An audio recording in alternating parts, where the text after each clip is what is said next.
दोस्तों नमस्कार। संदीप त्रिवेदी हाजिर हूँ एक बार फिर रिकॉर्डिंग क्लब के अनूठे मंच पर the story of recording club part 6 लेकर के।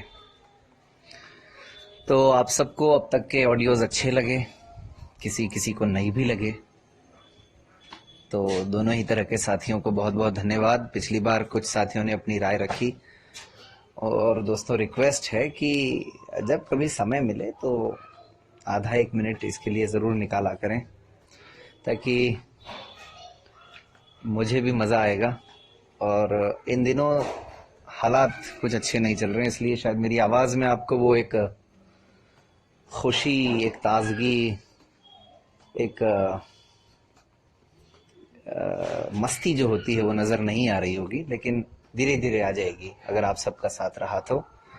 और पंक्तियाँ मुझे लगता है साथियों को शायद मतलब पसंद नहीं आ रही, तो मैं आज बिना पंक्तियों के ही अपनी बात स्टार्ट करता हूँ। तो दोस्तों पिछली बार हम दिल्ली तक पहुंच चुके थे और कंपटीशन कंपटीशन तो नहीं कह सकते इसको, हाँ, जो वर्कशॉप होने वाली थी उसके लिए जो सिलेक्शन प्रोसेस था उसमें मुझे बुलाया गया था।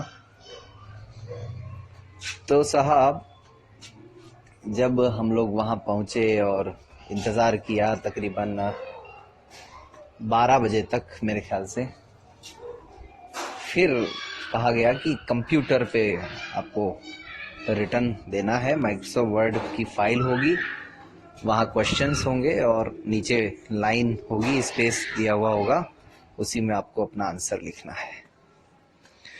और साथ में ये भी बता दिया गया कि ये सब वो फाइल वगैरह ओपन करके हम लोग देंगे। मैंने कहा ये तो बहुत अच्छी बात है, मन ही मन मतलब सोचा कि यार अभी तो लगता है कि पहली बोल में ही मैं तो क्लीन बोल्ड हो जाता अगर मुझे कह देते कि खुद ही कंप्यूटर ऑन करो और खुद ही फाइल को ओपन करो। तो यहाँ मुझे लगा कि चल अब कम से कम संदीप अपन एग्ज़ाम तो दे लेंगे, क्योंकि उससे पहले की जो ट्रेनिंग थी आलोक जी से सीखने के दौरान, तब वर्ड का भी कुछ अनुभव हो ही गया था। तो जब वो लाइन वगैरह बताएगा, मैंने कहा वहाँ कुछ ना कुछ तो लिख ही देना पड़ेगा। उसके बाद में मैंने जब अपनी फाइल मुझे मिली दोस्तों, तो उसको मैं अप डाउन ऊपर नीचे सब ऐसे करता रहा, उसको राइट लेफ्ट। तो समझ में आ रहा था कि कुछ कुछ चीज़ें यहाँ पर लिखी हुई हैं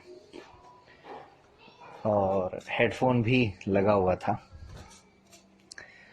तो मैंने क्या किया कि मैंने सोचा कि 2-5 मिनट थोड़ा सा उसको हेडफोन को निकाल के ऐसे ही देखते हैं जरा बाहर के लोग, दूसरे लोग क्या कर रहे हैं, हो सकता है कि उससे कोई क्लू मिल जाए अपन को।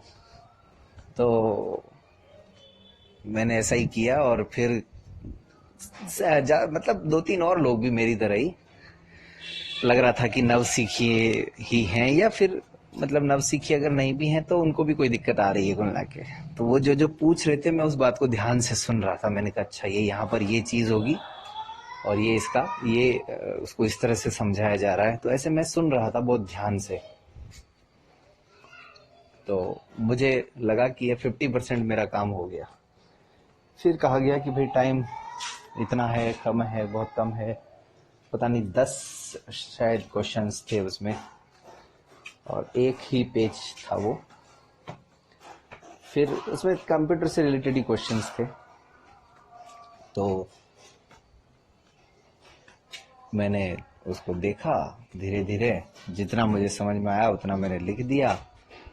जहां मुझे कुछ उसमें, हाँ वैसे थोड़ा सा इंग्लिश लैंग्वेज से रिलेटेड भी कुछ था उसमें, और शायद उसी वजह से मेरा मतलब फर्स्ट राउंड क्लियर हुआ, यानी रिटर्न वाला पार्ट मुझे लगता है उसमें इंग्लिश से रिलेटेड भी कुछ क्वेश्चंस थे, यानी ग्रामेटिकल क्वेश्चंस थे वो।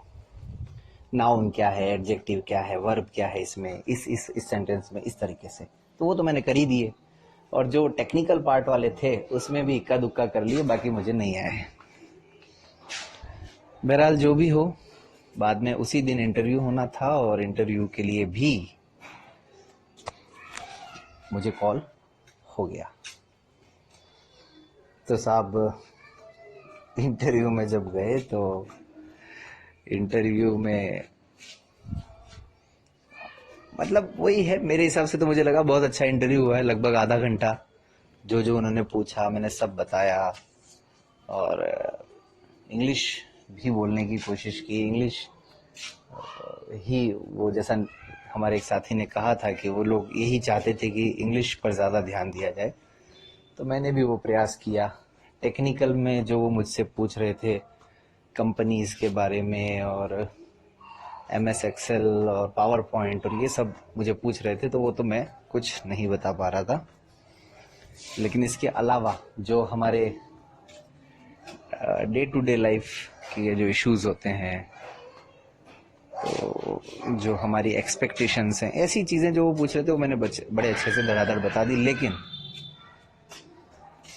वहाँ से फिर मैं जब आ गया, कुछ दिन बाद पता चला कि मेरा सिलेक्शन नहीं हुआ। और हमारे जो बाकी साथी थे, रवन जी का हुआ था उसमें, वो नहीं पता मुझे वो गए या नहीं गए। बाद में बुची बाबू का भी हुआ था, वो तो गए थे क्योंकि मेरी बातचीत होती थी इसलिए। तो ऐसे करके कुल मिला के ये एक मेरे जीवन का बहुत ही, मैं मानता हूँ, महत्वपूर्ण दौर था। और इसको मैं इस रिकॉर्डिंग के काम के लिए टर्निंग पॉइंट कह सकता हूँ। मुझे नहीं पता कि बाद में अगर ये इंसिडेंट नहीं होता तो भी मैं रिकॉर्डिंग के काम में आता या नहीं आता, मैं नहीं कह सकता। लेकिन इस इंसिडेंट ने ही इस बात को सुनिश्चित किया कि मैं भविष्य में ऐसा काम करने वाला था जो हम सबसे जुड़ा हुआ था। खैर, मैंने आपको बताया था पिछली बार कि वहां पर मेरी गोपाल सैनी जी से मुलाकात हुई, और वो मुलाकात मेरे लिए वरदान साबित हुई। क्योंकि अगर हमें जो चाहिए वो हमें इस तरह के रिस्क लेने से एक झटके में, कुछ सेकंड्स में ही अगर वो हासिल हो जाए तो फिर क्या कहने। तो दोस्तों, हुआ क्या कि इस घटना के बाद मैं अजमेर आया और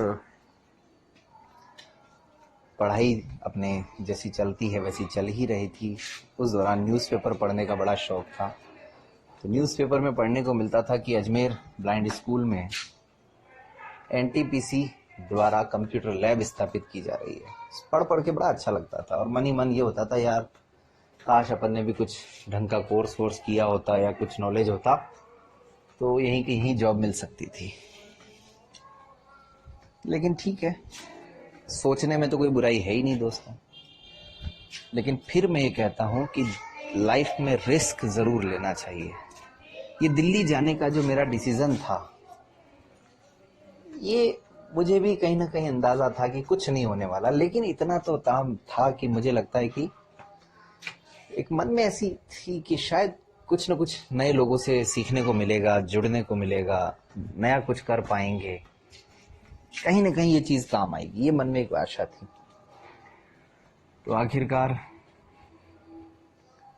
जुलाई 2009 में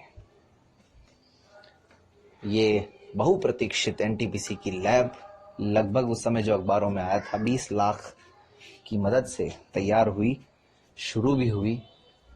और वही गोपाल सैनी जी इसमें इंस्ट्रक्टर बनकर के अजमेर आए।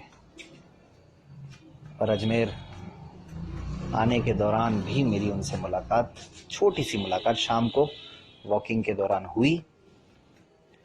लेकिन उसके बाद कुछ ऐसा हुआ कि जो मैं चाहता था, जो मैं सोचता था मन ही मन, एक उम्मीद लगा करके कि शायद ये जॉब मुझे मिल जाए, तो फिर आखिरकार ऐसा ही हुआ।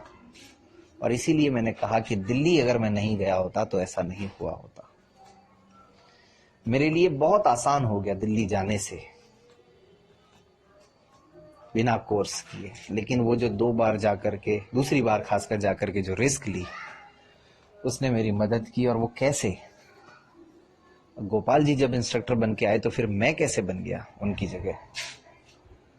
ये सब दोस्तों बहुत इंटरेस्टिंग है, और कुल मिला के ये है कि अगली कहानी में, अगले एपिसोड में ये सब जानने को मिलेगा। आज के लिए इतना ही, धन्यवाद। Stop, 300. Stop button.